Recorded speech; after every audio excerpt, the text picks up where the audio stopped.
తారీఖు భారత పార్లమెంట్ ని ప్రధానమంత్రి నరేంద్ర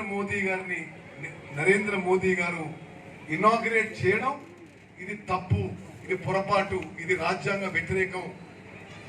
ఎందుకంటే చాలా స్పష్టంగా భారత రాజ్యాంగంలో ఆర్టికల్ 79 ప్రకారము 79 ప్రకారము పార్లమెంటు వ్యవస్థ అంటే భారత రాష్ట్రపతి పార్లమెంట్లో ఉభయ సభలని రాజ్యాంగంలో రాసింది.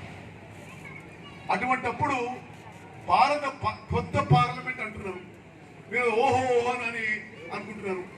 మరి దాన్ని సార్థకత శాంక్టిటీ ఉండాలంటే అది భారత రాష్ట్రపతి ప్రారంభం చేయాల్సి ఉండే.